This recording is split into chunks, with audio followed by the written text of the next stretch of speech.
Classes में आपका स्वागत है। जी दोस्तों, जैसे कि दोस्तों आप लोग जानते हैं कि मोल कॉन्सेप्ट चल रहा है और इनमें आपको क्वेश्चन कैसे पूछे जाते हैं वह कराया जा रहा है। ठीक है, तो दोस्तों चलिए आइए, आपका समय बर्बाद नहीं करते हैं।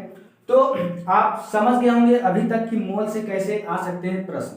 तो दोस्तों चलिए देखते हैं, और इस लेक्चर में आपको और कराए जाएंगे मोल से कुछ प्रश्न। उसके बाद दोस्तों फिर आगे बढ़ेंगे, क्योंकि दोस्तों अभी जो भी कराए जा रहे हैं, जो भी चैप्टर चल रहा है, ये बहुत ही अभी स्लो चलेंगे, लेकिन कुछ समय बाद दोस्तों समय के अनुसार इन्हें बढ़ा दिया जाएगा, क्योंकि सिलेबस जो है सिलेबस के अकॉर्डिंग ही हमें चलना है। ठीक है, तो चलिए दोस्तों चलते हैं और देखिए कैसे पूछे जा सकते हैं कि मोल से प्रश्न।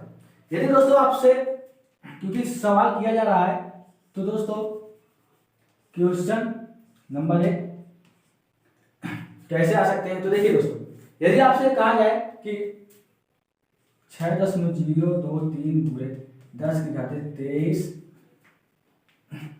23 ग्राम ले सकते हैं आप।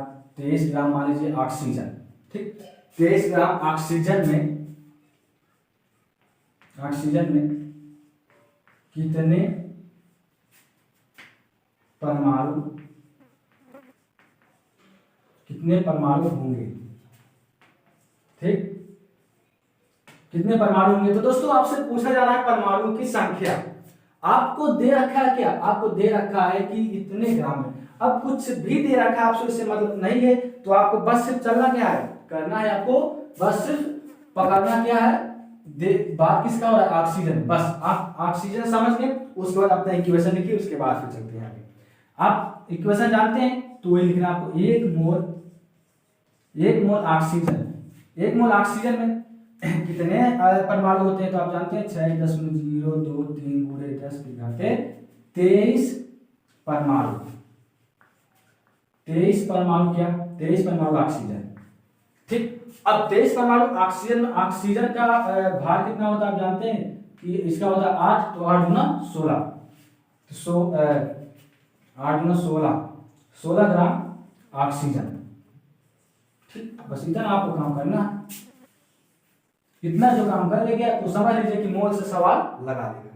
ठीक है, अब दोस्तों पूछिए कि अब क्या कह रहा है। अब आप जान रहे हैं कि आपसे पूछा जा रहा है कि क्या आपसे कह रहा है कि 6.023 गुणे 10 की घात 23 ग्राम ऑक्सीजन में, इतने ग्राम ऑक्सीजन में कितने परमाणु। आपसे पूछ रहा है कि परमाणु की संख्या, परमाणु ऑक्सीजन। ठीक, ये आपसे पूछा जा रहा है। अब दोस्तों अब आपको क्या करना है, अब आप समझ गए होंगे, बहुत ही इजी है। अब आप सोचिए कि कनेक्शन किससे है।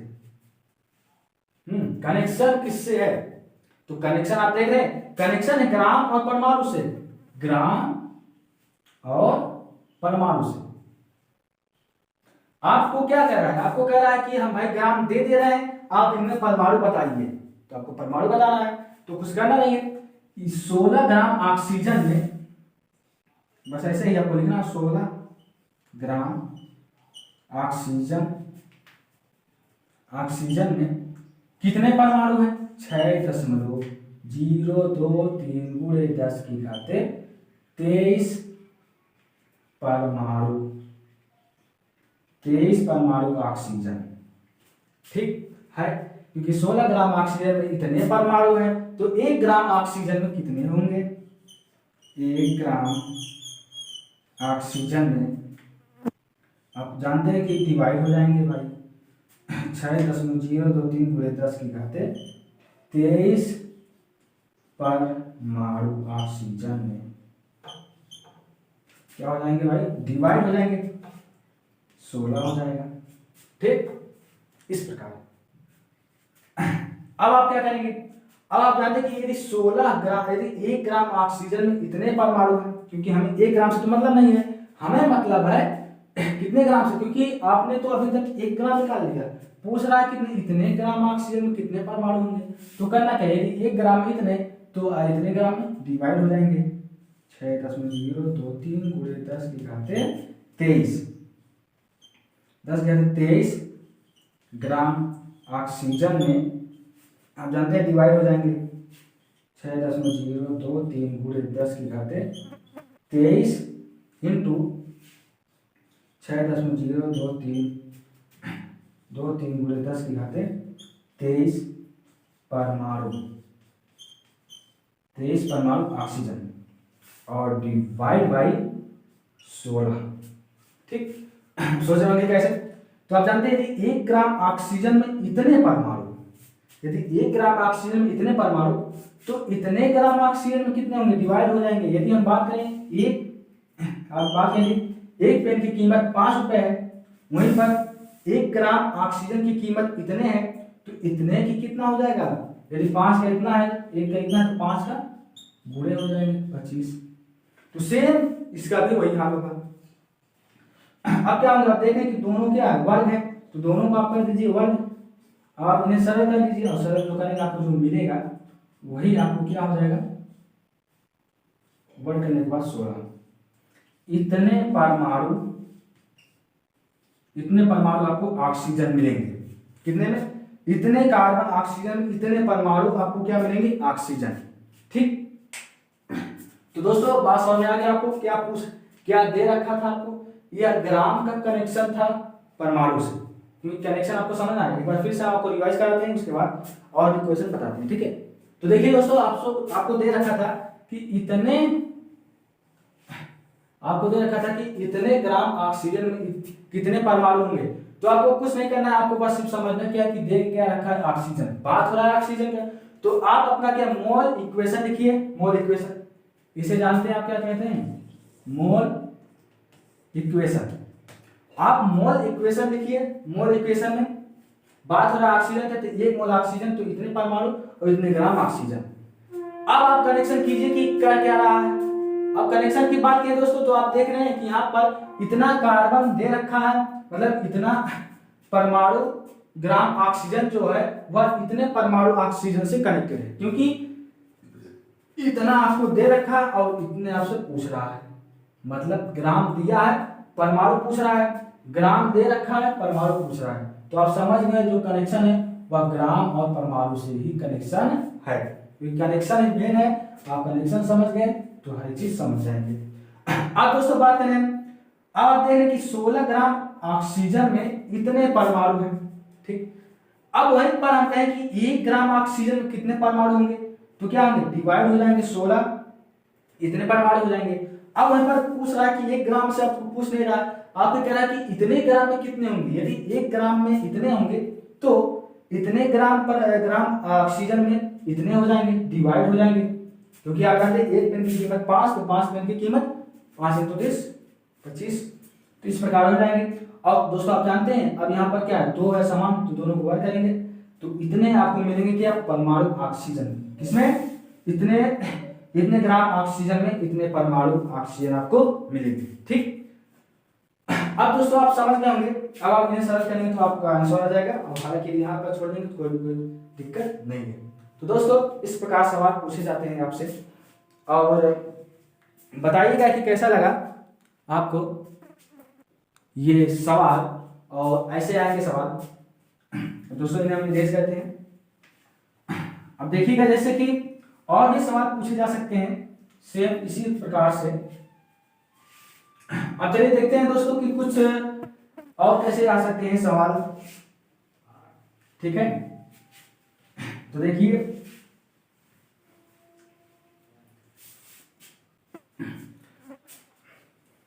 हम इन्हें इरेज कर दे रहे हैं। तो ऐसे ऐसे दोस्तों आते हैं मोल से सवाल, और भी विधि है और भी इनकी है, तो आप इन्हें और सूत्र से भी हल कर सकते हैं। सूत्र भी आपको दिए रखा है। एक सवाल और ले लीजिए, उसके बाद चलते हैं।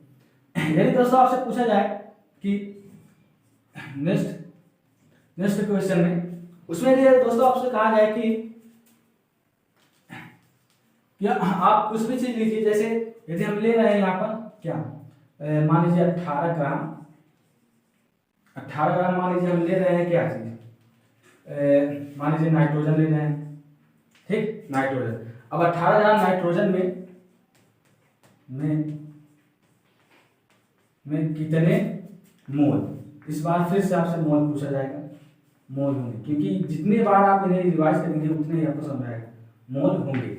तो अब आप समझ गए होंगे कि अब इसे हम यदि आपसे दे दें तो आप इन्हें कैसे हल कर सकते हैं। तो देखिए दोस्तों, यदि हम आपसे कहें कि इतने ग्राम नाइट्रोजन में कितने मोल होंगे, अब आप क्या करेंगे? अब आप कुछ नहीं करेंगे, तो आप इन्हें सिर्फ नाइट्रोजन को लीजिए। जब आप नाइट्रोजन को पकड़ेंगे तो बस अब इसे पकड़कर आप अपना मोल इक्वेशन लिखना है। ठीक, एक बार आप मान लीजिए आपके इस प्रकार का जो सवाल है बहुत ही इजी है और इस प्रकार आप सवाल लगा सकते हैं। अब आप समझ में आ रहा होगा आपको मोल कैसे हमें सवाल पूछे जाएंगे, कैसे आ सकते हैं मोल से। तो 1 मोल नाइट्रोजन आप लेंगे तो इनमें कितने परमाणु होंगे आप जानते हैं? 6.023 × 10⁻23 मोल।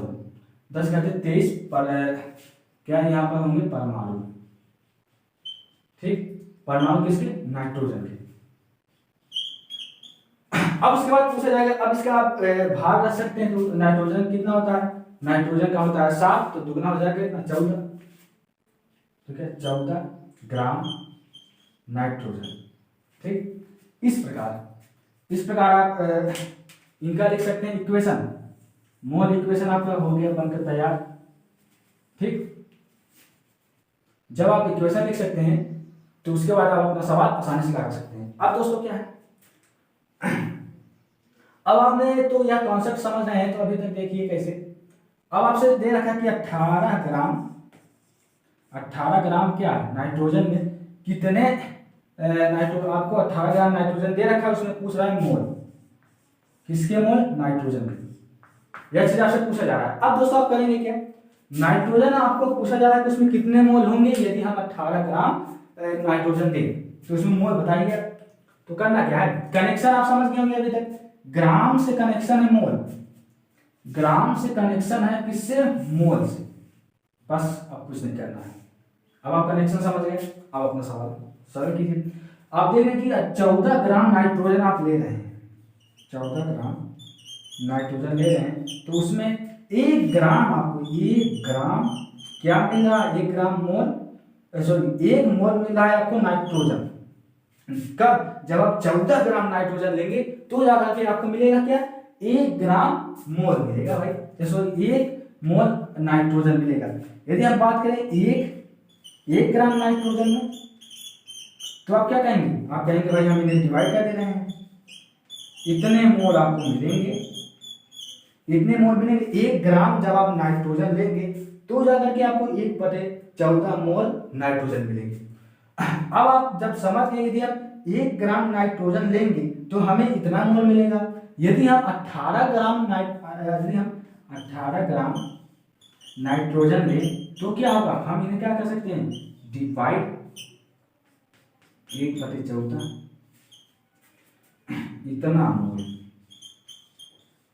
इतना मोल हमें मिलेगा नाइट्रोजन। ठीक, बात समझ आया? इतना मोल आपको मिल जाएगा क्या चीज भाई? 1/14 भाग मिलेगा नाइट्रोजन का मोल। ठीक, अब आप इन्हें सरल कर सकते हैं। आप इन्हें सरल करेंगे तो आप पाएंगे 18/14 मोल नाइट्रोजन। इन्हें और सरल कर सकते हैं। तो दोस्तों यह आपका क्या बताता है? कॉन्सेप्ट कि किस प्रकार हम सवाल लगाते हैं। आप इन्हें चाहे आप सूत्र से भी लिख सकते हैं। जैसे आप जानते हैं कि मोल जो होता है, मोल बराबर होता है क्या? भार बटे अनुभार। अभी तक हम लोग कर क्या रहे थे? देख रहे थे कि भार दे रखा था। देख रहे हैं कि भार किसका? नाइट्रोजन का इतना भार है। हम कहें पेन का कितना भार है, तो कुछ भार इसका होगा। तो सेम नाइट्रोजन का इसका भार तो नहीं पता है, जो मार्कर इसका भार तो नहीं पता, लेकिन नाइट्रोजन का भार पता है कि 18 ग्राम है। ठीक, अब इतने ग्राम हम ग्राम दे दिया है, मोल पूछ रहा है, तो हम लोग कर क्या रहे थे? देख रहे थे कि इतना ग्राम, देख रहे हैं इतना ग्राम जो परमाणु था वह तो नाइट्रोजन का इतना था। उसके बाद जो भार, जो इसका भार था नाइट्रोजन का, तो 14 भार है। तो हम लोग कर क्या रहे थे? देख रहे थे कि भार दे रखा है, अनुभार हम लोग निकाल लेते हैं। भार दिया है, अनुभार हमने निकाला, उसके बाद हमें मिल गया मोल, इतना मोल।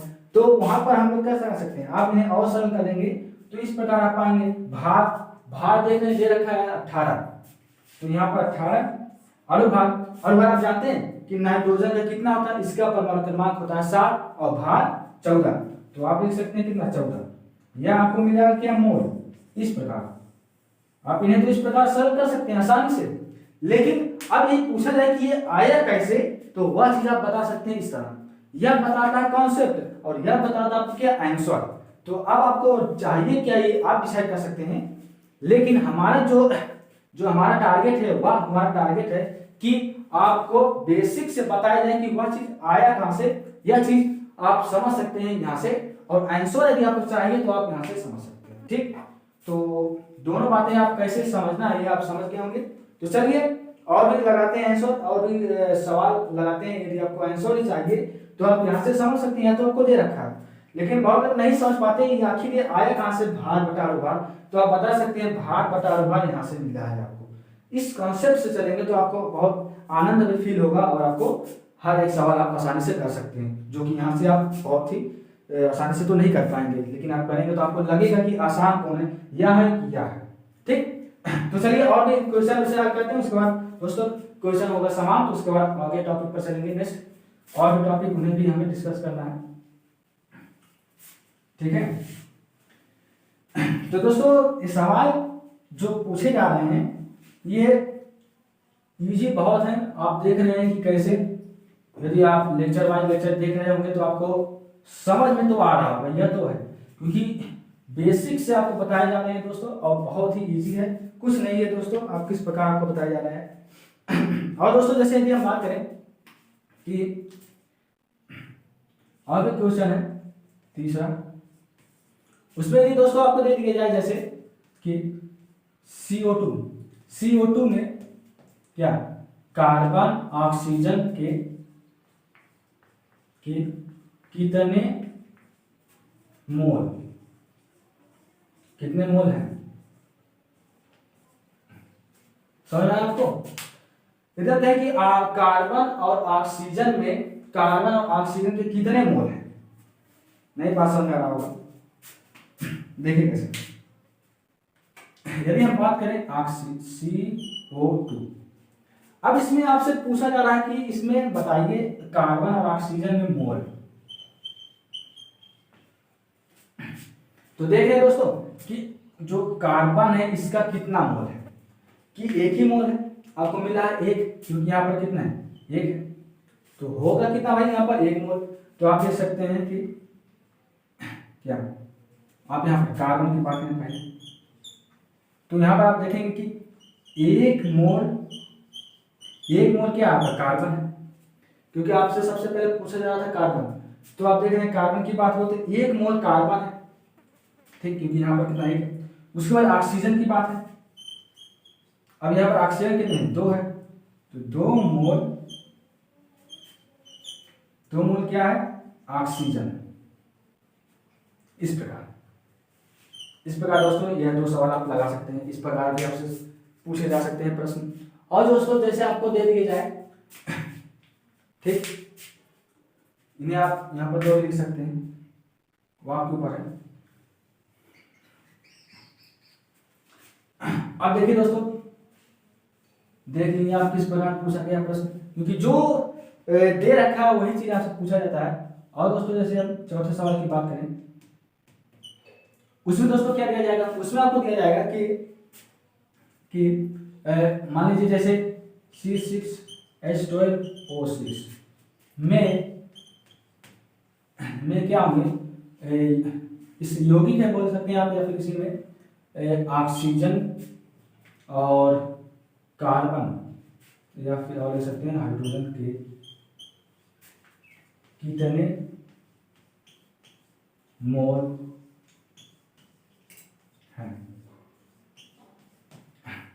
मतलब बताया जा रहा है कि इस जो यौगिक है इसमें कार्बन के कितने मोल हैं, और ऑक्सीजन के कितने मोल हैं, और हाइड्रोजन के कितने मोल हैं, ये आपको बताना है। तो यहाँ पर आप इस प्रकार कंपाउंड को लिख सकते हैं, यहाँ पर ऑक्सीजन, ठीक। अब बात करें सबसे पहले कार्बन, मान लीजिए ऑक्सीजन ले सकते हैं, फिर कार्बन कुछ भी। अब बात करें हम कार्बन की, तो इसमें कितने कार्बन के कितने मोल हैं, देख रहे हैं 6 मोल है। तो यहाँ पर लिख सकते हैं कि 6 मोल क्या है, कार्बन है, ठीक, 6 मोल कार्बन है, क्योंकि जो अंक है वही मोल दर्शाता है। एक बात ध्यान दीजिएगा, जो यहाँ पर अंक दे रखा है वही मतलब उसका मोल होगा। ठीक, अब यहाँ पर देखिए हाइड्रोजन, तो हाइड्रोजन कितने मोल है? 12 मोल। 12 मोल क्या है? हाइड्रोजन। अब वहीं पर ऑक्सीजन की बात करें तो ऑक्सीजन के कितने मोल है? अब आप बता सकते हैं ऑक्सीजन के कितने मोल है, तो यहाँ पर लिख सकते हैं कि 6 मोल। 6 मोल क्या ऑक्सीजन है, क्योंकि दोस्तों अभी तक आप निकाले हैं जो मोल, या फिर अभी आपको मिलेंगे कि इसमें परसेंटेज कितने कितने मिले हैं, तो ये सब मान लीजिए बात की बात है, अभी बाद में चलेगा। जो अभी आपको समझना है वह समझना है कि जो ये कंपाउंड दे रखा है इसमें पूछा जा रहा है कि ऑक्सीजन, कार्बन और हाइड्रोजन के कितने कितने मोल हैं। तो आप सीरियसली देख पा रहे हैं कि जो कार्बन है इसके मोल 6 हैं, जो हाइड्रोजन है इसके मोल 12 हैं, जो ऑक्सीजन इसके मोल कितने हैं? 6। तो यही दर्शाता है मोल की संख्या, और यही बताता है कि कोई भी कंपाउंड है उसमें कितने मोल है, तो आप इस प्रकार दर्शा सकते हैं।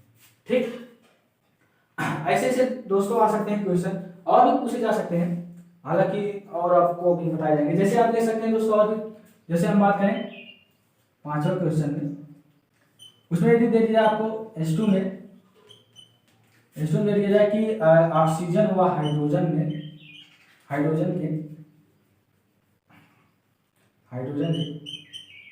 कितने मोल हैं, कितने मोल हैं। ठीक, तो इस प्रकार दोस्तों आप देख सकते हैं कि आप बता सकते हैं कि अब आप कुछ नहीं कहेंगे, अब आप समझ लेंगे कि कैसे। अब यहाँ पर जो हाइड्रोजन है इसमें कितने मोल हैं, आप बता सकते हैं कि 2 मोल। 2 मोल क्या है? हाइड्रोजन। अब बात करें ऑक्सीजन में, तो आप बताएंगे भाई सीरियसली 1 मोल है। 1 मोल क्या है? ऑक्सीजन है। ठीक, तो अब आप देख पा रहे हैं कि जो सवाल है वह कैसे कैसे पूछे जा सकते हैं। आपको मान लीजिए ऐसे कंपाउंड दे देंगे, उसमें पूछे जाएंगे कि बताइए भाई आप, यदि कंपाउंड है इसमें ऑक्सीजन के कितने मोल है, हाइड्रोजन कितने मोल है, कार्बन के कितने मोल है, ये हर चीजें पूछी जा सकती हैं। हालांकि यदि क्या है कि भाई हमें हाइड्रोजन नहीं चाहिए, आप सिर्फ बताइए कि इसमें कार्बन कितने मोल है, ऑक्सीजन के कितने मोल है, तो आपको वह बता देना है। आपको हाइड्रोजन का जिक्र नहीं हुआ तो आप इसे नहीं बताएंगे। मान लीजिए यदि आपको यह भी हटा दिया, आपसे सिर्फ पूछ लिया कि इसमें बताइए कि ऑक्सीजन के कितने मोल है, तो आप कहेंगे भाई इसमें जो ऑक्सीजन है वह 6 मोल है। 6 मोल ऑक्सीजन हो गया आपका सवाल। तो ऐसे ऐसे दोस्तों आएंगे, आपसे पूछे जाएंगे सवाल, बहुत इजी है, आप देख पा रहे हैं। ठीक, चलिए दोस्तों अभी हम लोग चलते हैं नेक्स्ट। मान लीजिए तो आपका जो क्वेश्चन है वह इस प्रकार देख पा रहे हैं, हो जा रहा है, बहुत ही इजी है दोस्तों, आप इन्हें कैसे सरल कर सकते हैं अब आपको समझ में आ रहा होगा। अब आप समझ रहे होंगे। और भी चीजें दिया जा सकता है, जैसे पूछा जा सकता है दोस्तों कि और भी सवाल 1-2 हो जाए। 6ठा सवाल आपसे पूछा जा सकता है कि कहेगा कि आप बताइए, कोई भी कंपाउंड ले सकते हैं आप, कोई भी मान लीजिए यौगिक ले सकते हैं, उसमें आपसे पूछा जा सकता है कि किस प्रकार हो सकते हैं मोल। और जैसे तो दे दिया जाए H2SO4 में आप बताइए सल्फर की मोल, सल्फर की मोल संख्या, मतलब कैसे भी पूछे जा सकते हैं। सल्फर में मोलों की संख्या इस प्रकार बैठेगा, सल्फर में मोल की संख्या। ठीक, ऐसे अब बताइए आप इन्हें कैसे क्या होंगे, सरल कीजिए सवाल। अब आप समझ गए होंगे कि भाई जो सल्फर है वह किस प्रकार कनेक्टेड है और इसमें कितने मोल है सल्फर के। तो आप देख पा रहे हैं सल्फर के कितने मोल है, क्योंकि आपसे सिर्फ सल्फर पूछा जा रहा है, तो आप करेंगे क्या, सल्फर कितने मोल आप बताएंगे भाई 1 मोल सल्फर है, हो गया खत्म। आपको सिर्फ सल्फर पूछा था तो आपने सल्फर बताया। यदि आपसे पूछ लिया ऑक्सीजन में पूछा जाता तो आप कहते कि यहाँ पर 4 मोल ऑक्सीजन है।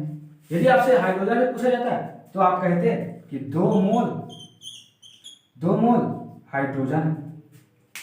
तो इस प्रकार दोस्तों आपसे सवाल आएंगे और इस प्रकार पूछे जाएंगे।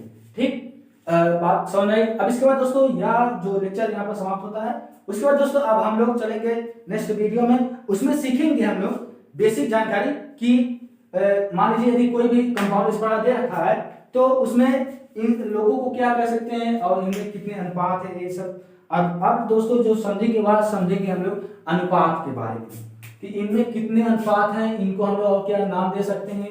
और दोस्तों इनमें यदि हम कहें कि हाइड्रोजन की कितने परसेंटेज है, अब हम लोग निकालेंगे कि जो भी यौगिक है उसमें परसेंटेज कोई भी मतलब मान ले सकते हैं कि यहाँ पर कोई भी यौगिक है, ठीक, मान लीजिए आप यहाँ पर इस प्रकार के यौगिक है ना, H2SO4 है।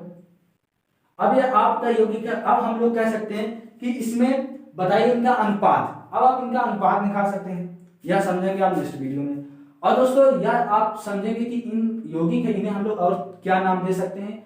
और हम लोग यह सीखेंगे कि इनका यदि हम कहें कि इसमें हाइड्रोजन का, इस यौगिक में हाइड्रोजन कितने परसेंटेज है, यह परसेंटेज यदि हम कहें कि सल्फर का कितने परसेंटेज है और यदि हम कहें ऑक्सीजन के कितने परसेंटेज है, तो ये परसेंटेज निकालना आप सीखेंगे नेक्स्ट वीडियो में, कैसे हम लोग निकाल सकते हैं किसी भी यौगिक का परसेंटेज, ठीक, क्योंकि यह सीखना बहुत ही जरूरी है। क्योंकि ये सवाल इस प्रकार पूछे जाते हैं परसेंटेज, यदि यौगिक दे रखा है तो उसमें पूछेगा कि सल्फर के कितने परसेंटेज है, ऑक्सीजन कितने परसेंटेज में मिलाया गया है इसमें, और हाइड्रोजन कितने परसेंटेज में है, तो आप परसेंटेज निकालना सीखेंगे नेक्स्ट वीडियो में। तो दोस्तों आप समझ गए होंगे कि कैसे हम लोग समझ सकते हैं कोई भी यौगिक है तो उसमें मोल कैसे दे रखा है, तो आप समझ सकते हैं। तो दोस्तों अब हम चलेंगे नेक्स्ट वीडियो में और नए कंटेंट के साथ, उसमें सीखेंगे कि किस प्रकार परसेंटेज निकालेंगे किसी यौगिक से। तो देखिए ये लेक्चर आप देखिएगा और ये मान लीजिए आपको प्रोवाइड किए जाएंगे, और आपको कैसा लगा ये लेक्चर आप बताइएगा कमेंट करके। तो दोस्तों अब हम मिलेंगे नेक्स्ट वीडियो और नए कंटेंट के साथ, तब तक के लिए जय।